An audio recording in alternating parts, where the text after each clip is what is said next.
अस्सलाम वालेकुम जनाब, कैसे हैं आप लोग। उम्मीद है कि आप लोग अच्छे होंगे। हमारे मियाँ के पैर में हुआ है फ्रैक्चर, और जिसकी वजह से मुझे गाड़ी चलानी पड़ी है। नहीं तो ज़िंदगी में कभी मेरे मियाँ ने ख़ुद बैठे हों तो मुझे गाड़ी चलाने नहीं दी। बस वो मर्दों को अपने अलावा किसी की ड्राइविंग समझ नहीं आती। बच्चे कहने लगे कि हलवा पूरी खानी है। हलवा पूरी बहुत अच्छी मिलती है यहाँ पे शारजा, ये अपना पाकिस्तानी दुकान जो है शारजा में, उसके पास बहुत अच्छी मिलती है। बस ये है कि फटाफट ठंडी हो जाती है। ठंडी हलवा पूरी बिल्कुल समझ नहीं आती, वही तेल जमता जाता है, लेकिन अच्छी बहुत होती है। हम वंस इन ब्लू मून जैसे 6 महीने में 8 महीने में ऐसे कभी जाके एक दफ़ा खा लेते हैं नए ताज़े होने के लिए। और फिर घर आके दोपहर में मैंने बोला कि क्या बनाऊं, तो मैंने बोला कि बैंगन रखे थे। मैं एक दिन पहले ही लेकर आई थी, बहुत अच्छे बैंगन थे। तो मैंने बोला चलो इनका ना भुर्ता बना लेते हैं। एक भुर्ता बनता है जो आलू बैंगन का, ये बैंगन का सालन बना के इस तरह से बनता है, और एक ये भुना हुआ बनता है। अब ज़्यादातर लोग ये भुना हुआ ही बनाते हैं क्योंकि ये टेस्टी बहुत होता है। अच्छा, मेरी वालदा ने कभी इस तरह का भुर्ता नहीं बनाया था। ये मेरी सास बनाती थी या मेरी नंदे बनाती थी, तो मैंने पहली दफ़ा खाया था। बहुत अच्छा होता है ये, अक्सर अब लोग यही बनाते हैं। अच्छा, 2-3 टिप्स जो मेरे जान पहचान वालों ने मुझे बताई। हम एक पार्लर गए थे आईब्रोज़ बनवाने के लिए, तो उनकी एक छोटी सी बच्ची थी फ़ातिमा, खेल रही थी वो। तो मैंने बोला कि ये लड़का है, लड़की कह लेंगी ये लड़की है। मैंने बोला अच्छा माशाल्लाह बहुत अच्छे बाल आ रहे हैं इसके ना। कह लेंगी जब ये पैदा हुई थी ना और ये 1 साल की हो गई थी, तब तक जो है वो इसके सर पे बाल नहीं निकले थे। ठीक है, तो मैंने बोला कि क्यों। कह लेंगी बस ये जीन्स में है। इनके पिछले भी इनके चचा हैं या इनके दादा वगैरह हैं, उनके सर पे बाल नहीं थे फ्रॉम दी वेरी बिगिनिंग, जब से वो पैदा हुए थे। ठीक है, तो इसके भी नहीं थे। तो मैंने बोला फिर कैसे, अब तो बहुत अच्छे बाल इसके आ रहे हैं। मतलब ये कि बहुत छोटे छोटे बाल निकले हुए थे सर पे। कह लेंगी कुछ भी नहीं, मैंने क्या किया, किसी से मैंने सुना था कि सर पे जो है वो अगर बाल ना आ रहे हों तो व्हीट क्रीम होती है ना, ख़वातीन को पता होगी, व्हीट क्रीम जो है वो लगाई थी सर पे, तो उस पर बाल निकलने लगे सर पे। मैंने बोला ये क्या बात बता रही हैं। हम कह लेंगे नहीं बिल्कुल सही बात बता रही हूँ, ये हमने नहीं आजमाया और बहुत सारे लोगों ने ये आजमाया हुआ है। और उसके बाद ही मैंने अपनी बच्ची के सर पे व्हीट क्रीम लगाई थी, थोड़ी देर लगा के फिर सर धो दिया था।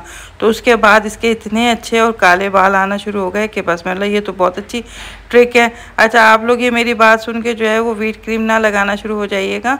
पहले किसी पैच पे लगा के देखें, जिनके सर पे बाल ना निकल रहे हो ना, वो पहले किसी पैच पे लगा कर देखें, फिर जो है वो पूरे सर पे लगाएं जिनके बच्चों के बाल ना निकल रहे हों। अच्छा, एक और बात वहीं बैठे बैठे उन्होंने बताई। बातें करते रहे हम लोग, क्योंकि हम लोग के पास टाइम बहुत था। हमारे मियाँ जो है वो बराबर में मेरे बेटे छोटे को लेकर बैठे हुए थे, बाल कटवा रहे थे, तो बराबर में पार्लर था, हम उसमें चले गए थे। तो वो कह लगी कि जिन बच्चों की आंखें थोड़ी सी भैंग रही होती हैं ना, जैसे बच्चे अक्सर दूध की बोतल देख देख के हल्की सी आंखें उनकी जो है वो ख़राब होना शुरू हो जाती हैं, भैंगना शुरू हो जाती हैं। तो उनके लिए उन्होंने कहा है कि 10 मिनट रोज़ाना, ठीक है, ज़ेब्रा जो होता है ना जानवर, ज़ेब्रा, उसको देखें टिकटिकी बांध के, बहुत घूर के वो देखें। और तो ऐसा होता है कि आंखें अपनी जगह पे आने लगती हैं। अल्लाह ताला की कुदरत शान। और ये कह लेंगे कि बहुत हमारे पास अक्सर ऐसे आते हैं ना कस्टमर्स, तो वो हमें बातों बातों में टिप्स बता जाते हैं कोई इस तरह की। तो मैंने बोला ये तो बहुत अच्छी बात है। तो मैं इंशाल्लाह अपने व्लॉग में अपने जो हमारे दोस्त हैं उनको ज़रूर बताऊंगी कि कितनी फ़ायदेमंद चीज़ है।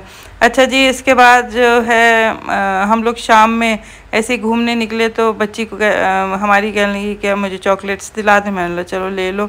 तो अजमान में ही वहीं पे हमारे मियाँ ने चाय पी और हमने उसी के बराबर में चॉकलेट्स थी, दुकान थी, वहाँ से चॉकलेट्स वगैरह ली और बिस्किट लिए। मोहम्मद को वो हार्ट शेप वाला जो है केक चाहिए था। मैं आप ही इतना ज़बरदस्त केक बनाती है, लेकिन आप ही के नखरे इतने बड़े बड़े केक बनाती है आप ही, और इतने ज़बरदस्त केक कि आप सोचते रह जाएंगे कि ये किसी बड़े बेकर ने बनाए है। वो आम केक नहीं बनाती, पता नहीं अल्लाह ताला ने उसके हाथ में बहुत ज़्यादा मतलब केक के लिए टेस्ट दिया हुआ है। 4-5 चीज़ें हैं जो वो टिपिकल वो टेस्टी बनाती है, उसके अलावा उसको कुछ बोलो तो बस बंदा अपना मुँह ही पीटता रह जाए कि बोला क्यों हमने। उसके बाद हम लोग नेस्टो चले गए थे। फ्रूट चाहिए था, हमारी मियाँ की डिमांड थी कि बहुत अच्छे वाले फ्रूट लेके आओ, तो नेस्टो पे बहुत अच्छी सब्जियां भी मिलती हैं और फ्रूट्स भी बहुत अच्छे मिलते हैं, इसमें कोई शक की बात नहीं है। तो वहाँ से हमने थोड़ी बहुत शॉपिंग की जल्दी जल्दी, क्योंकि मियाँ गाड़ी में बैठे हुए थे।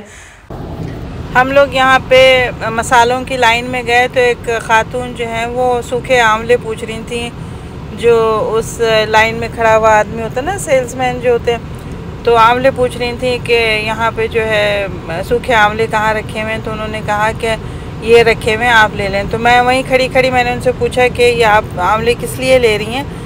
तो कह रही कि ये ना दांत हिल रहे हों ना, जिसके जैसे 30, 35, 40 साल की उम्र है और आपके दांत हिल रहे हैं या किसी बच्चे के दांत हिल रहे हैं, तो इसको रात को पानी में भिगो दें आप आंवलों को, और सुबह में उठ के जो है आंवला खा भी लें, अगर दिल करे खाने का खा सकते हो तो।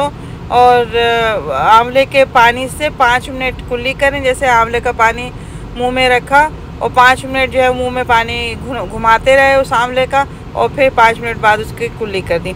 2-3 दफ़ा इस तरह से करें, जो हिले हुए दांत होते हैं ना वो अपनी जगह पे जमना शुरू हो जाते हैं। ये हमारी वालदा मरहुमा वो भी यही बताती थी और इन्होंने भी यही बताया। मतलब इसका मतलब ये है कि बिल्कुल ऑथेंटिक चीज़ है, ये हमें करनी चाहिए। अगर हमारे किसी दांत में तकलीफ़ भी हो ना, तो भी आंवला जो है वो बहुत ज़्यादा फ़ायदेमंद होता है। और एक और हमारी वालदा कहती थी फिटकरी, अगर किसी के दांतों में ज़ख़म है, ब्लीडिंग हो रही है गम्स में, और कुछ भी ऐसा है, तो आप जो है वो फिटकरी रात को या 2 घंटे पहले फिटकरी भिगो दें और उसके बाद फिटकरी से आप कुल्ली कर लें।